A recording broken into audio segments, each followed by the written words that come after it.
Yang saya ungkap tadi, yang kita workshopkan tadi betul-betul hanya untuk mahasiswa ya.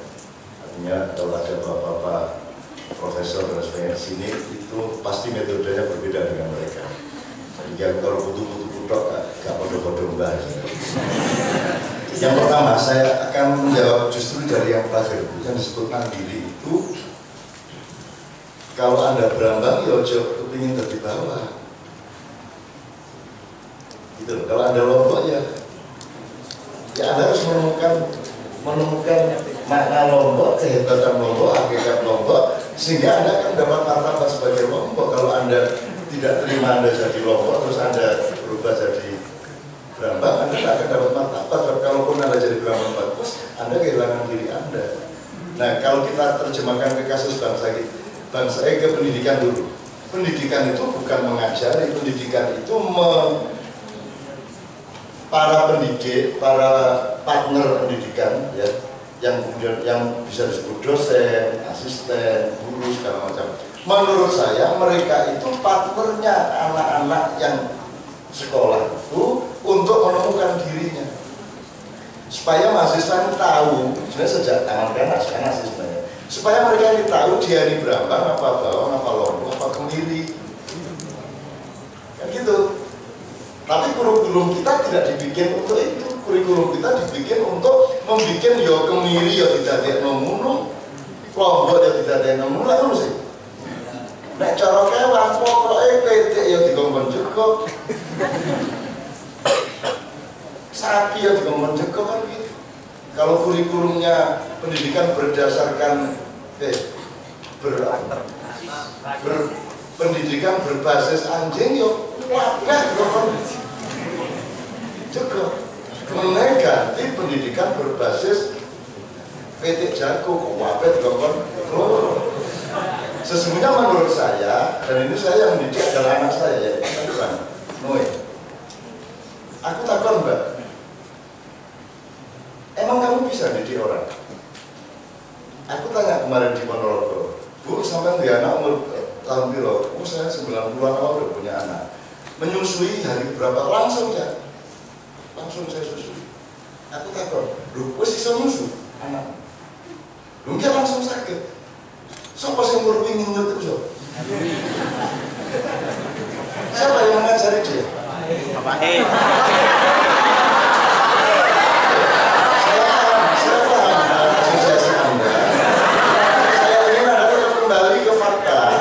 Bayi ini kok bisa menggerak-gerakkan mulut bibirnya untuk menarik mengambil air susu ibunya, itu siapa yang dia begitu lahir langsung menangis, itu yang pesen siapa disuruh nangis? Iku ono malaikat sing ngajeni aturan kita kok nangis kok bujul ya. Nah yang ono bayi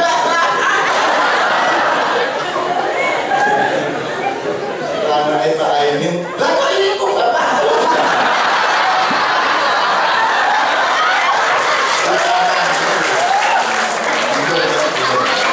Maksud saya,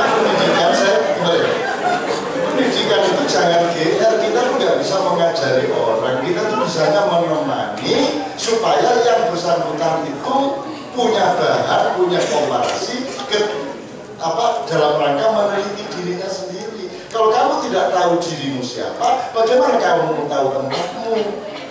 Benar nggak?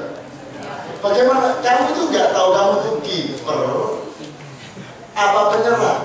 Lalu kalau nggak tahu terus dilakukan apa? Benar nggak? Kan begitu sekarang. Oh nggak jelas kamu itu kiper apa penyerang apa gelandang. Terus ngapain kamu? Kan nggak jelas. Bahkan lebih dari itu, kamu itu nggak tahu kamu itu pemain volley apa pingpong apa jendek apa kayak. Kalau kamu tahu dirimu ini pemain bola, kamu akan cenderung mencari lapangan bola kan begitu. Nah sekolahan isinya fakultas-fakultas yang tidak peduli, pokoknya daftar bayar piro diterima. Kalau memang ada fakultas mestinya ada identifikasi kuantitatif, kemandirian tadi, kemandirian beda.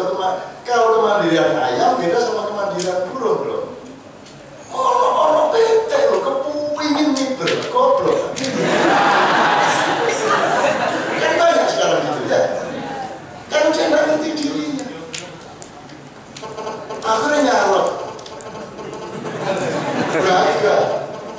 rumah sakit. Karena si ayam tidak tahu bahwa dia bukan burung. Karena yang hebat itu yang terbang, semua makhluk ingin terbang. Bagaimana mau ngomong kemandirian? Kalau Anda tidak tahu diri, tidak tahu siapa dirimu. Jadi kalau kita kembalikan ke pendidikan itu sesungguhnya pendidikan kita itu salah pol. Tapi gak populer. Mesti ngomong aku ya. Toh saya enggak, omongan saya kan enggak akan dipakai siapa-siapa. Kalau aku ngomong kayak, kok kayak gayeng, kok buat-buatan enggak masalah, saya tidak ada pretensi apa-apa. Tapi menurut saya, maka saya dilindungi Allah sehingga dihindarkan dari setiap sekolah yang saya masuki. Seharusnya. Itu karena desakan saya untuk meneliti diri saya sangat besar dan itu diganggu oleh guru-guru saya. Kan gitu. Terus saya tanya idola ya aku. Anak saya itu satu semester tidak ngerjain PR 36. Akhirnya kan dipanggil nih orang tua ini sama gurunya. Ayo ya. Itu putus 16 meter gak garap. Lihat gak tahu garap ya. Anak saya ditanya kenapa kamu udah bisa? Saya sudah bisa. Jika saya mau dibiarkan, belum ya?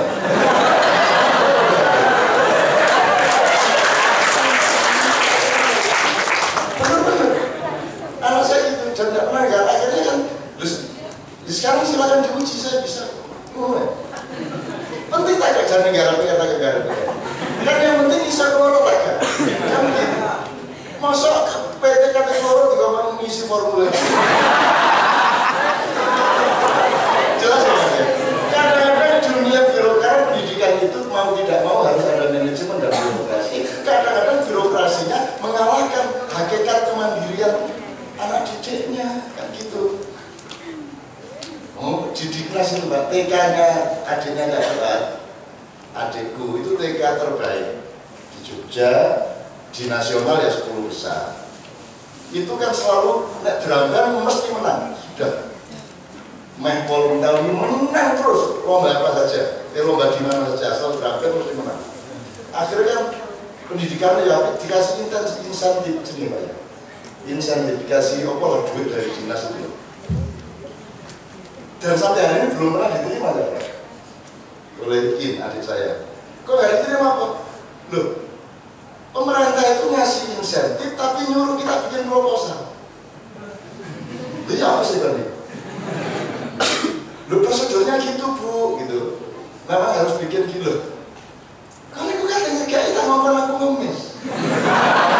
Ya apa sih gitu? Itu kan sederhana tapi kan pelanggaran terhadap martabat. Kita itu heran, pemerintah kita itu mereka lah yang mengemis kok kita yang disuruh mengemis. Oh mereka yang kita gaji kok. Kalau kita bikin apa-apa kita yang harus bikin proposal. Mereka yang harus melamar kita. Oh sih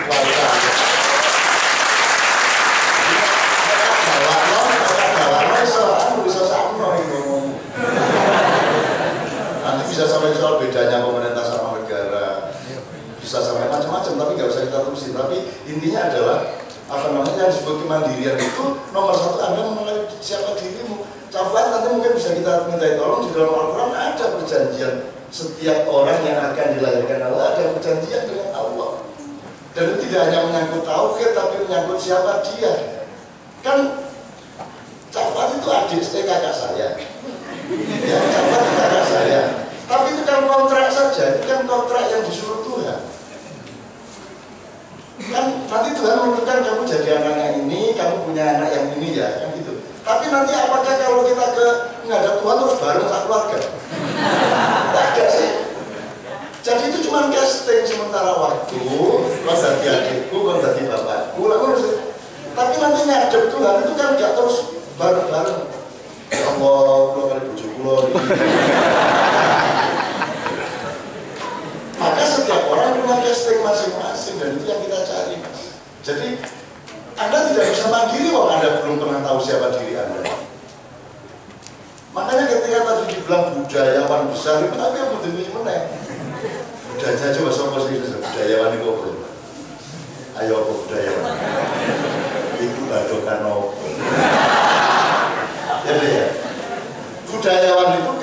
istilah yang dipakai karena tidak paham siapa yang disebut itu. Maka gampangannya budayawan beres.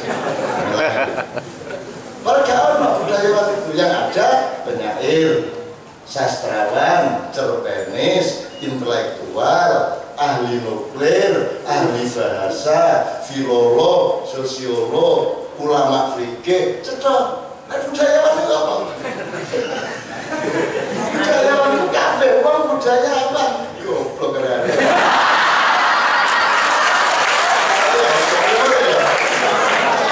Budayawan itu pelaku budaya ya Pak. Dan pelaku budaya kabeh wong. Jadi kalau itu ngomong budaya besar itu masuk kok.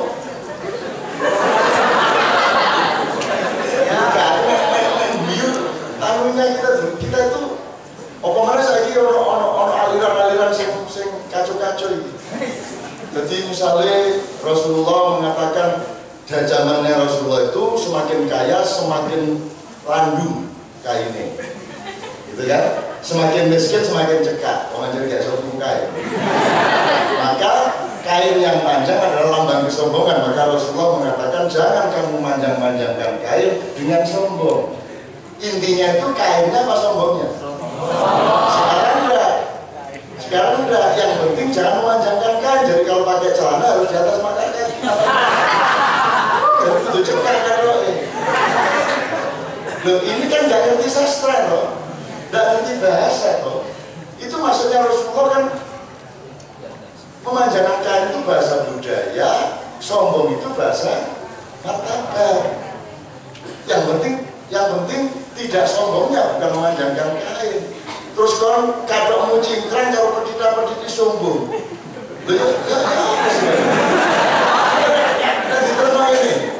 Ini Ebit itu porno. Itu harus dituntut ke pengadilan. Itu buktinya, lagunya. Kita mesti telanjang. Ngomong muda ya. Lah, Bu. Ini kalau generasi kita sekarang tidak mengerti idiom, tidak mengerti istilah bahasa Arab apa berarti idiom. Mustalah. Susah ya orang pengen caranya. Kita mesti telanjang. Udah kabeh. Turun. Siapa ngerti? Petani kecil. Ngerti apa ini? Sini petani kecil ya Pak. Tapi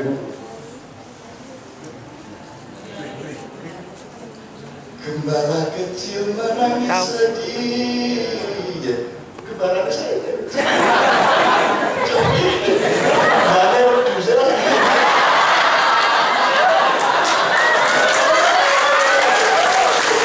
Saya mau ngomong gobloknya sampai sahur itu ya. Ya ampun, bahasa dipahami seperti itu. Itu karena apa? Karena kita tidak pernah mengenal diri kita. Lalu saya ini ngomong ikro, itu berarti adalah membaca tulisan. Karena Nabi Muhammad umur-umur yang menerima malaikat Jibril. Sama ikro, kamu tidak diwaca. Kan di bola-bola ikro ya Muhammad. Ikro kita ngomong-ngomong. Itu di Quran ini. Kalau kita pemahaman kita elektoral seperti itu kan susah dong Mas. Betul nggak? Itu. Makanya Anda orang bahasa, orang sastra. Anda tugas Anda nomor satu bikin celing setiap kata, setiap makna, setiap pengertian harus celing. Makanya tadi dikatakan ojo narasi sik, butir nasi sik, ada ngomong malah. Sing jelas butir-butir nasi. Oke, jadi yang terakhir kira-kira ini Mas ya, yang disebut kemandirian itu kenali siapa dirimu, kamu itu burung apa ayam, gitu kan? Begitu kamu tahu, kamu berprinsip. Di situ kamu bisa mengenal diri. Terus dari itu taruh dari yang awal, yang 3 pertanyaan tadi.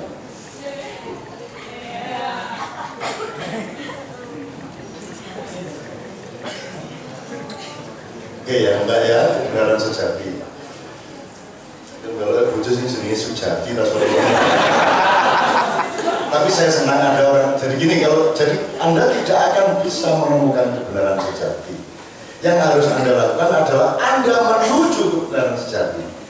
Tapi jangan frustrasi hanya karena Anda belum menemukannya. Karena pekerjaan manusia itu berjalan sama dengan waktu, gitu. Kalau teorinya gampang kita cicil ya, ada benernya sendiri, ada benernya orang banyak, ada bener yang sejati. Kita pakai 3 itu aja. Nek cara Jawane ana bener dhewe, bener wong akeh, bener kang sejati. Kita itu hidup untuk geratak-geratak benar yang sejati, belum tentu ketemu juga. Tapi asalkan Anda menuju ke sana, Allah menerima sudah. Aku takon wis, Anda sholat toh? Sholat toh? Nah, coba yuk bahasa. Kamu itu sudah benar atau belum? Setelah kamu sholat sekian lama, sudah tahu jalan apa masih sesat? Ya sekarang kamu terjemahkan aja. Salah satu yang kamu ucapkan sehari berapa kali ya Pak? 17 kali. Ihdinas siratal mustaqim. Kan sing berarti. Kok kon njaluk jalan sing lurus sing bener. Berarti kan gak pun toh. Iya. Mulane kon ngomong ihdinas siratal mustaqim gitu apa? Iya. Nek kon harus mangan rujak mosok sampean kaya rujak harus mangan rujak. Mergo kon sing durung mangan rujak ya Allah sampean kaya rujak. Mergo kon sesat sampai sekarang, maka ihdinas siratal mustaqim. Begitu dahsyatnya hidup itu. Kene iki wis sembahyang sudah karu-karuan. Jaluk jalannya berarti kita tidak pernah lurus. Jadi memang hidup itu seperti jadi jangan tergantung deh. Tidak pernah ketemu kan. Cari suami sejati aja daripada kemarin. Ini ya. Benernya sendiri itu egosentrisme. Benernya orang banyak itu adalah kebenaran yang dipaksakan oleh yang punya kekuasaan atau punya uang seperti media massa tadi. Benar yang sejati adalah ketika semua dua macam kebenaran kita urai, kita cari yang paling sejati. Semua kebenaran yang dewe maupun yang orang banyak tadi judulnya la ilaha. Sese la ilaha.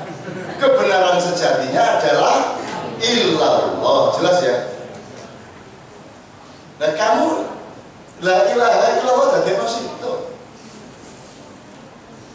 Kok saya kamu tidak ngerti illallah, kalau la ilahanya tidak ngerti. Kamu harus tahu, oh ini bukan manusia, ini bukan manusia, ini kayak apa? Ini tekos, ini corot, ini jangkol, itu la ilaha. Bukan manusia, oh ini bukan, baru ini yang iya, kan gitu. Jadi proses la ilaha itu penting. Saya ini di Indonesia sembarang ilallah kok. Jokowi ilallah, Prabowo ilallah, apa aja di Jogono parpol ilallah, ditodoli kabeh. Ayam saja kalau kita kasih 2 piring isi jagung sama isi kerikil, sing ditodol yang mana? Jagung. Kalau bahasa Indonesia lah kayak. Pokoknya di koran di Sugono tidak ada sopo sama ayam saja kita masih kalah. Makanya senang ada kutukan Allah. Aku kutuk menjadi kirodatun khosyiin, menjadi kera. Karena kita mau kera aja dulu. Kera. Wong berjasa money laundering-nya gini gitu. Pencucian uangnya gini gitu. Ini sampai di Kemen Island, sampai di Arab Biroai, di Kenya. Itu kan kita kera aja dulu. Jadi mari kita belajar jadi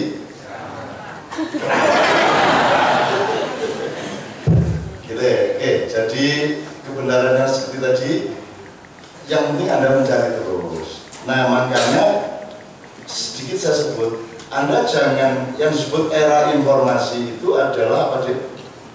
Sekarang kan peradaban informasi, disebut era informasi. Itu artinya apa? Anda mengakses informasi sebanyak-banyaknya. Itu? Bukan. Yang mana? Kita diserang informasi, Pak.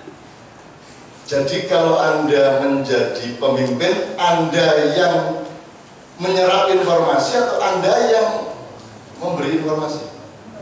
Yang mana? Yang unggul ini? Yang tiap hari buka internet, ndelok, tak ngebok nang internet barang-barang dhewe. Upload atau download? Nah, subjeknya yang upload apa yang download? Yang upload kan? Nah, kamu sekarang gaya wah buka iki googling gaya rumah kamu harus menjadi manusia informasi. Kalau kamu tuh pasiennya para pembohong di seluruh dunia, kan begitu? Kamu masuk internet itu bagus untuk cari data-data, tapi kamu tahu itu tempatnya orang pengecut semua, gitu loh. Di internet itu kamu boleh ngomong apa saja, tidak kelihatan wajahmu, kamu bisa ngaku siapa saja, kamu boleh tidak bertanggung jawab, betul nggak? Itu kalau zaman dulu bangsa kita itu kenapa kita kalah dari Belanda dan Portugis sebelum Belanda datang, itu karena kita itu punya martabat, kita tuh ksatria. Ini menurut Mas Agus Sunyoto ya. Kita tuh bangsa yang punya martabat, nek duel ya di depan. Ayo nek gelut begini kan itu darat. Apa Facebook loloan tok. Gitu. Twitter loloan tok gawane kepethuk. Begitu ditangani kepethuk karo sing wani. Jadi kita itu punya kesatriaan, punya martabat. Bangsa Jawa, bangsa Nusantara, bangsa Melayu punya kesatriaan. Nek gelut di depan. Makanya kalau Anda lihat kungfu itu kan gini, kungfu kan ngaco, betul nggak? Anda lihat itu si Jet Li kan mesti ngaco ini, tapi naik pencak ini deh.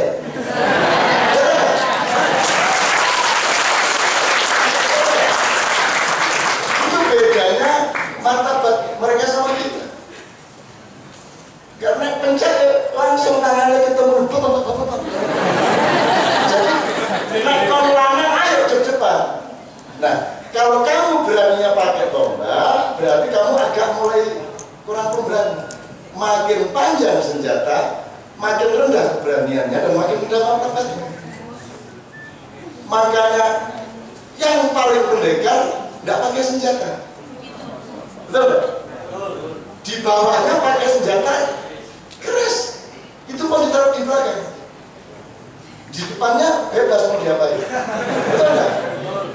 Ini hanya kapan-kapan kalau memang terpaksa diperlukan diambil, maka tidak ditaruh di depan. Tapi kalau orang Bugis, orang Batak, orang Mandar taruh di depan, karena dia bisa ditembus. Kalau kita enggak, taruh belakang aja.